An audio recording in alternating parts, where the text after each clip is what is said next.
hello again. Now we're coming up to the party season. There's going to be a lot of entertaining happening. And I want today to show you how to entertain quite simply without too much last-minute work. We're going to do a first course, a main course, and show some really nice party desserts. But first of all, the first course. And this is something that's very special and can be made well ahead of time, not very much last-minute fuss and bother. This is blinis. Blinis are Russian pancakes, and they're very nice served with smoked salmon. But first of all, we're going to make the blinis, and in my bowl here I've been sifting 6 ounces of plain flour, but this has to be strong bread flour because blinis are made with yeast. And then to that flour you add another flour, 2 ounces of, this is buckwheat flour. It's a fascinating colour, it has a lovely kind of nutty flavour, and that's going to be sifted to join the rest of the flour. And Russian blinis are made with all buckwheat flour, but I find that's a little bit heavy, so I find if you use 2 ounces you just get the flavour, and the white flour gives a lovely light texture. So now to that I'm going to add a teaspoonful of salt, mix the 2 flours together, and then the next ingredient is yeast. And yeast nowadays is very, very simple and easy to use. You can buy it in a packet like this, and all you do is sprinkle that in, one little packet of yeast, which is sort of powdered yeast, which blends straight into the flour, so you don't have to mix it first. Now that's all mixed together, we're going to need some liquid. And we start off, the liquid I'm starting off with is actually this, which is a 200 ml tub of crème fraîche. Now to the crème fraîche I'm going to add milk, and I've got 8 fluid ounces of whole milk here, and that's been heated, but you've got to be careful when you're heating milk because too much heat kills yeast.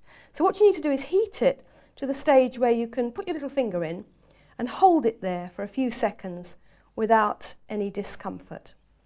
And that's just about right, that one.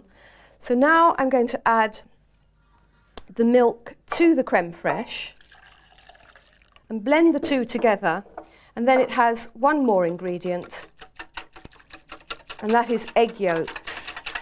Now in the blini recipe we're using 2 egg yolks, which I've got separated here, and I'm going to add this to this, and the whites are going to be added a little later on.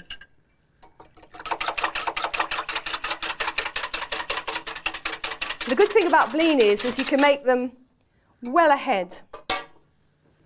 Now that goes into the flour, and just whisk it in bit by bit until all of that has been blended with the flour.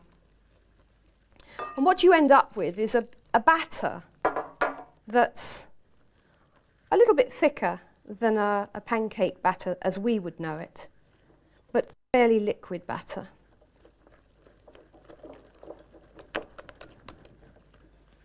Last lot in now.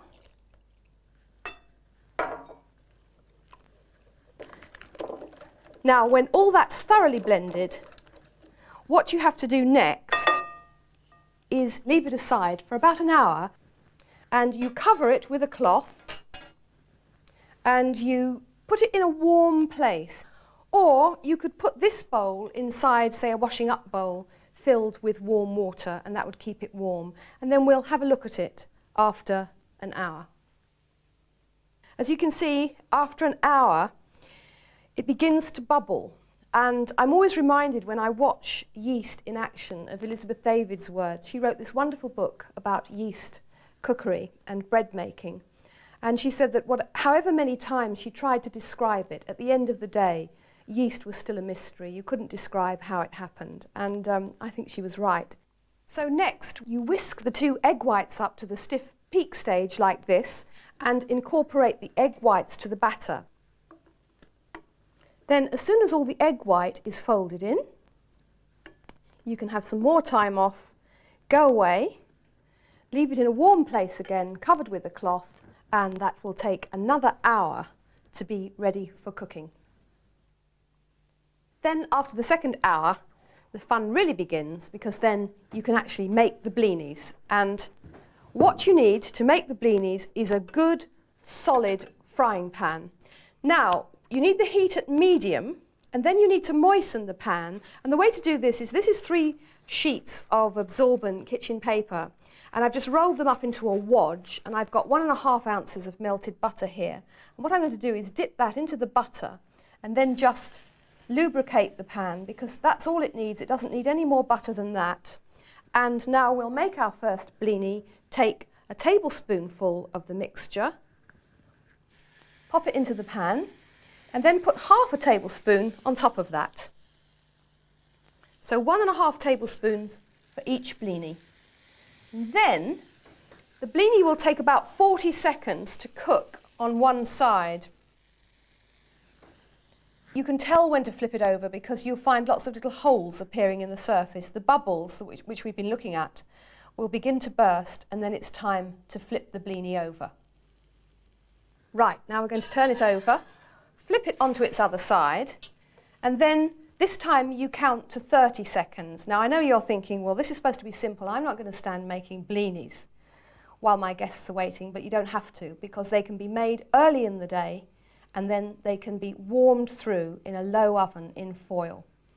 So the 30 seconds is just about up now. Lovely, fluffy, light blini. And what we're going to do with that is take it over to a cooling tray and allow it to cool off. This mixture will make 24 blinis altogether, but now I just want to show you another version, and that is, I'll just lubricate the pan again with the butter, and that is how to make mini blinis, because mini blinis have an important role in Christmas entertaining, and that is that they make good canapes. ½ a teaspoon in first, followed by another ½ a teaspoon on top, and this time about 15 seconds this time before that's ready to flip over. And what you can do is serve them warm with smoked salmon and a little bit of creme fraiche and some dill, and they're lovely to serve with drinks. And for a first course, I would serve 2 blinis per person, and 1 pound of smoked salmon would be enough to top 16 blinis.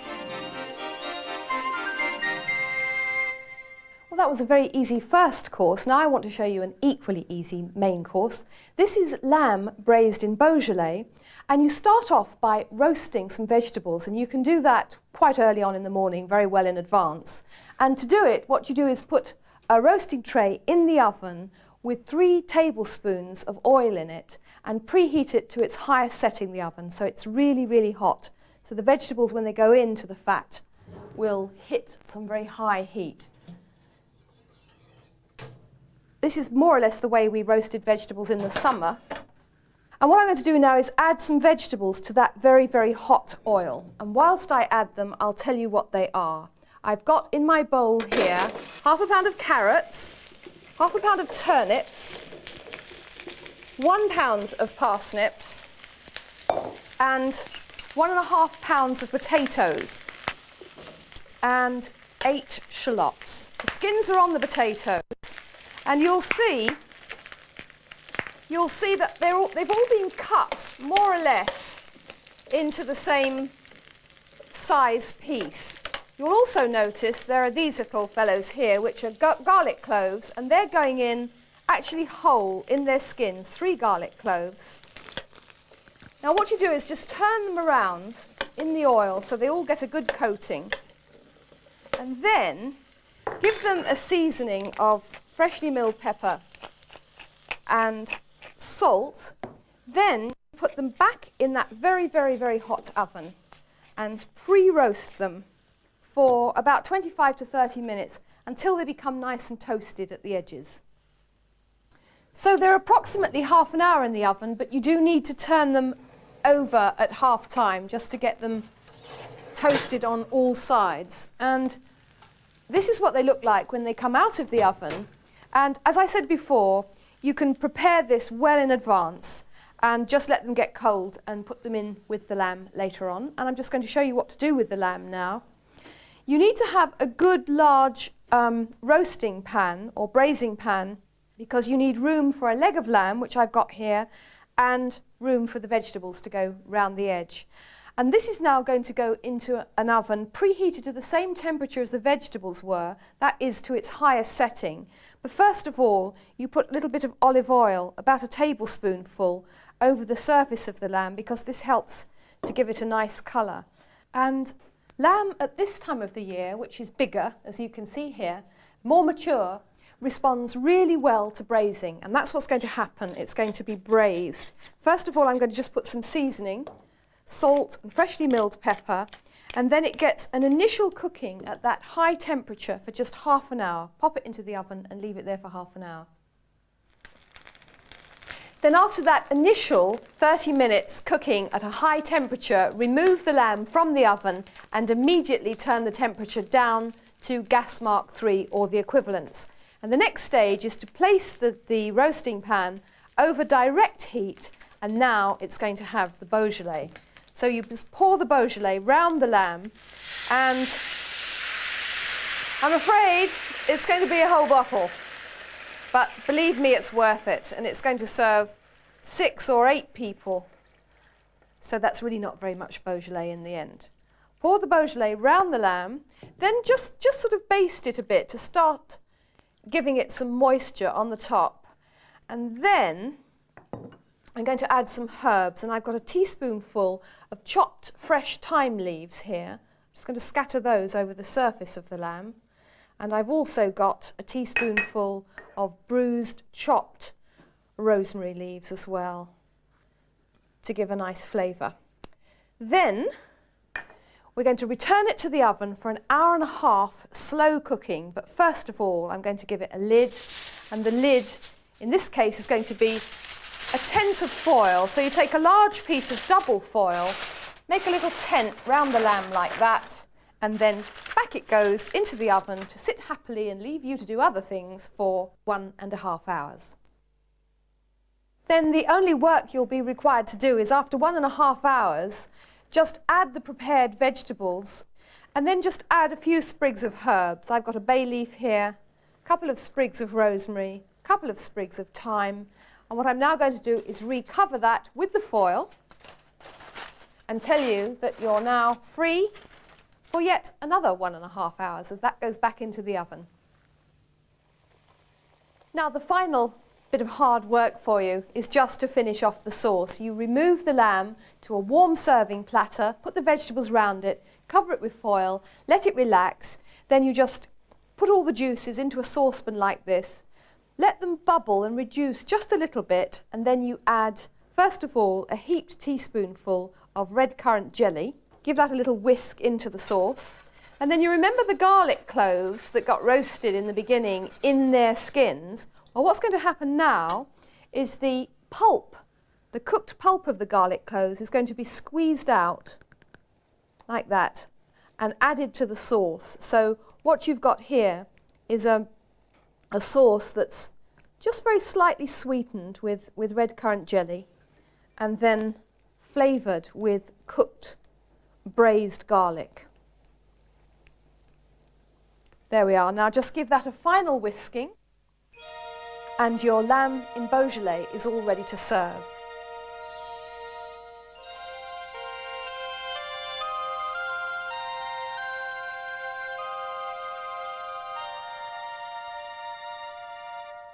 If you're cooking for parties, one of the most important things you need to think about is what to serve for the dessert, for the grand finale. And today I want to show you what must be, I think, one of the best chocolate recipes ever. This is called fallen chocolate souffle. It's called that because it does tend to sink slightly when you take it out of the oven. Also, I think the name fallen probably has other connotations to it as well, because you've got to be pretty fallen to eat this. It's really, really wicked. Well, first of all, you deal with the chocolate. The chocolate has to be melted. And to do this, you put a pan over a gentle heat with about that much water in it, just bubbling slightly on the base, like that. Barely simmering is the expression. Then on top of that, you put some butter, 4 ounces of butter in a bowl, and this is followed by 7 ounces of chocolate here. And this chocolate is the most chocolatey chocolate you can buy because it has 75% cocoa solids. And when you buy chocolate to make this dessert, if you want it to taste really good, make sure you get that kind of quality chocolate, because that's going to make a difference. Always put the butter in first so that the chocolate can kind of melt down with the butter. It's quite tricky working with chocolate. It's very difficult if you overheat it. So if you keep that much water and only that much heat, then naturally over a period of about 10 minutes that will melt down to a liquid consistency. And then you add another ingredient. We are getting near Christmas now, and the other ingredient is 1 tablespoon of Armagnac. Armagnac features in this dessert, and I'm going to show you now where else it's featured. This fallen chocolate souffle has prunes in it. It has 12 ounces of, these are called no-soak prunes. They're sort of fairly soft, but I find it's best to give them some soaking. So what I do is put them in 1/4 pint of water, bring them up to simmering point, then remove them from the heat and pour over 5 fluid ounces of this, which is Armagnac, and leave them overnight. And then the next day, the Armagnac has seeped into the prunes and they plump up like this and look really luscious, and they taste wonderful. Now, to make the chocolate souffle, you start off in a mixing bowl, 4 egg yolks and 4 ounces of caster sugar, and it needs to be whisked until you get ribbon trails falling.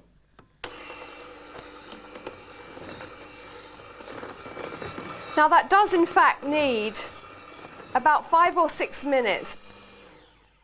And what should happen is the mixture should leave little ribbons going back down into the mixture like that. Then the next thing you need to do is remove the beaters from the whisk, and they've got to have a good thorough washing to beat up the egg whites. But before you beat the egg whites up, go and see how the chocolate's doing. And the chocolate, when it's melted down into the butter, will have turned to a liquid and be really nice and glossy like that. And that's ready now to be folded into the rest, so we'll take it over here. But first, that very, very important ingredient, which is Armagnac. So 1 tablespoon of Armagnac, and then that is going to be added to the rest of the mixture. Then as soon as the chocolate is folded in, we're going to add some of the prunes, and I've counted out 18 prunes and sliced them in half, and they're now going to be folded in so that the mixture, the souffle, will have lovely squashy, squidgy lumps of Armagnac prunes in it. And now the next stage of the recipe is to beat up the egg whites. Now you don't want the egg whites too overbeaten, just to that sort of soft peak stage like that. And then what you do to fold them in is take 1 tablespoon first of all, like that, and just fold that into the mixture to loosen it, because what happens when you add the chocolate to the egg mixture, it thickens up. So if you add this 1 tablespoon of egg white first, that softens it up and makes it easier to fold the rest of the egg whites in. So as soon as all that white has gone, we'll start to add more. And folding is just folding and cutting movements like this, moving the bowl around, cutting through the mixture with the spoon, and then turning it over. Right, now the mixture is actually ready to go into the baking tin, but I'd just like to tell you a little bit about that first of all. It does need a lining, but lining is a little bit easier these days because now you can buy rolls of ready cut lining paper and base papers that are already cut to the right size. Now the size we're using today is an 8-inch, and this is a springform tin. And what I'm going to do is first of all put the side lining in, and you just fold the corner over like that, the edge over, snip it with the scissors all along, and then it'll fit inside the tin very, very easily like that. Then take the base paper and pop that in on top, and now the tin is ready to have the mixture. So in goes the mixture next using a spatula, and the oven temperature to cook this is gas mark 3 or the equivalent, and it'll take about 30 minutes to cook. So here it is. Why is it called fallen souffle? Well, the reason is that when it's cooking, it puffs up quite a bit, and then when you take it out of the oven, it sort of sinks back down. But now it's going to have a sauce to serve with it, and the sauce is very simple. If you remember the prunes, I took 18 out of the quantity, but the rest have been pureed in a food processor, or you can use a liquidizer, to a puree. And now I'm going to add this, which is 5 ounces of creme fraiche. And just fold that into the prune mixture. Now, if you can't get creme fraiche or you don't want to use it, you can use lightly whipped double cream. And that goes for all the recipes I use with creme fraiche. But I actually think the lightness of it and that slight acidity adds something extra to recipes, and that's why I use it. Now, don't fold it in completely. What you want is this lovely sort of marbled effect of cream and prunes, which looks very, very pretty. There we go. Now we're going to cut it, and I'm going to show you what it looks like inside. And if you're one of those people who really enjoyed making truffle torte, and now you've got a bit bored with it, time to move on. I think this is even better than truffle torte. And watch the portions, because it is very, very rich, so not too big a portion. I think this altogether will feed probably about 8 to 10 people, even if they are chocoholics. This is quite rich. So there we are.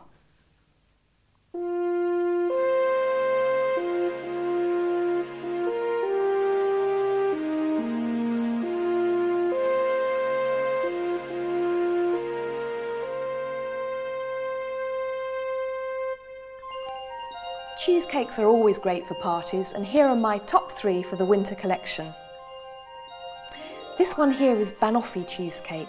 This is made with fromage frais with chunks of banana folded in, then topped with toffee sauce and toasted pecan nuts.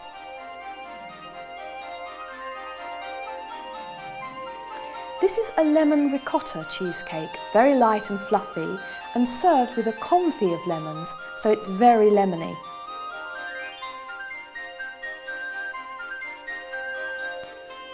More chocolate, this time a velvet mascarpone chocolate cheesecake with fruit and nuts and topped with chocolate curls.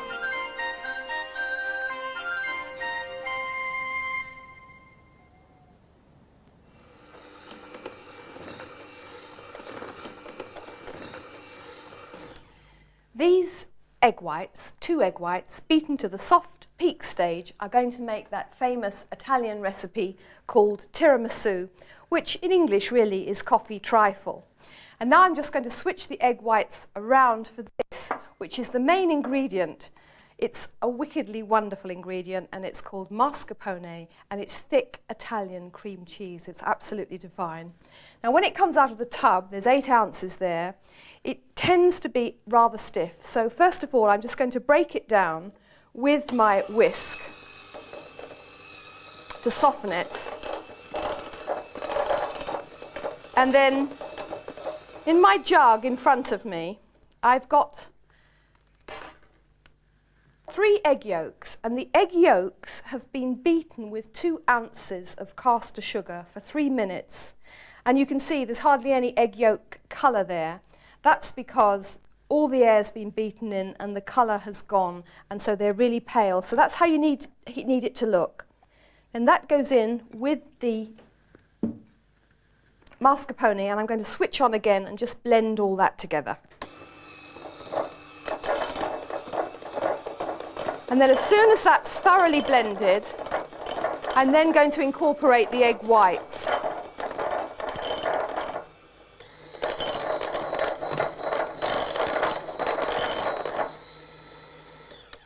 Right, now the egg whites can go in, and they're going to be actually folded in. First of all, take 1 tablespoon of egg white and slacken off the mixture so it makes it easy to fold, and then fold in the rest. And if you're using raw egg yolks, as I am here, and you're worried about using them, then don't give tiramisu to very small babies or very old people, but that's only if you're worried. Now the rest of the egg whites, and that'll be ready. Just use folding, cutting movements. And what you end up with is a beautiful, light, foamy mousse mixture. And there it is. Now the next stage of the recipe is the coffee. And you need 1/4 of a pint of very strong coffee, and I've got this lovely little espresso machine. I love espresso coffee, and it happens to make 1/4 of a pint. But if you don't have an espresso machine, then don't worry, just make very, very strong coffee, whatever coffee you like. I've actually got espresso coffee here. And then to the coffee, we're going to add another ingredient.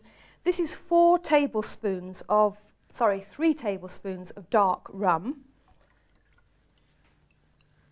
And then the next ingredient is chocolate, dark bitter chocolate, 2 ounces altogether. And what you need to do is chop it into shreds like this, very, very thin shreds.